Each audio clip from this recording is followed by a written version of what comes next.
maybe you think, no, life isn't that hard. It's like, not only is it that hard, it's even harder than you think.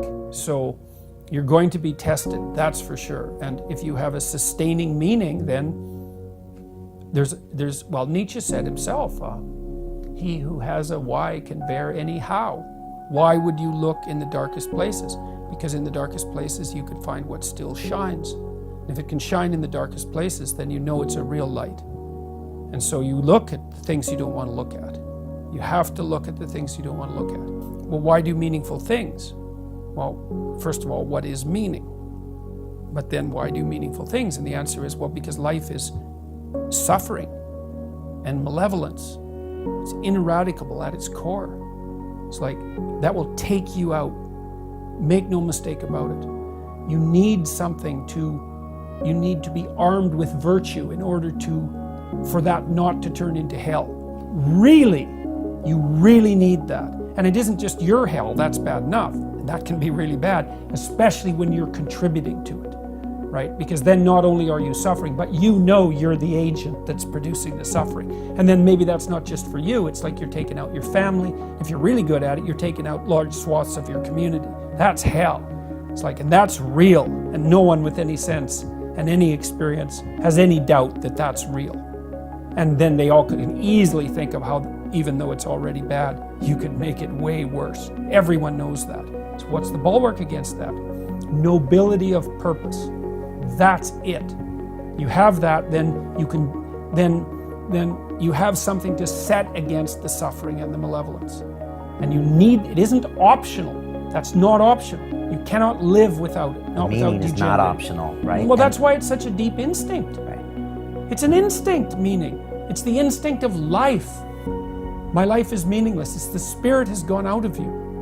It's like, well, modern people, it's part of this process of criticism. We criticize the idea of meaning so much that we don't really believe in it anymore. It's like, well, that's fine. You cannot believe it, but try living without it and see how far you get with that.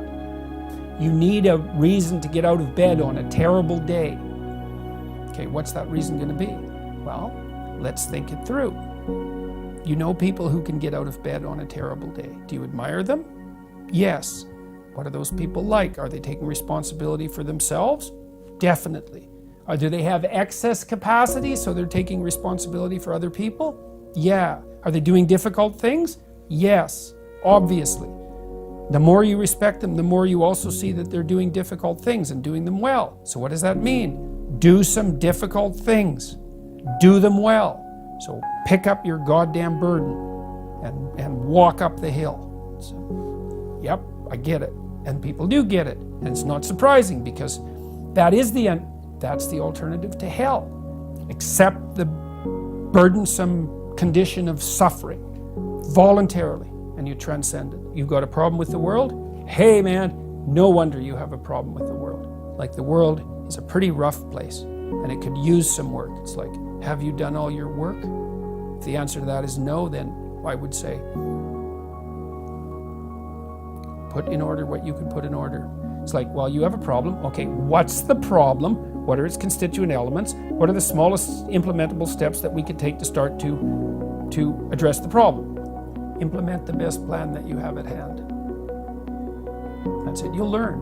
It won't be the right plan. It doesn't matter. You'll learn. Implementing that plan, you'll learn a whole bunch, and then the next plan you make will be better.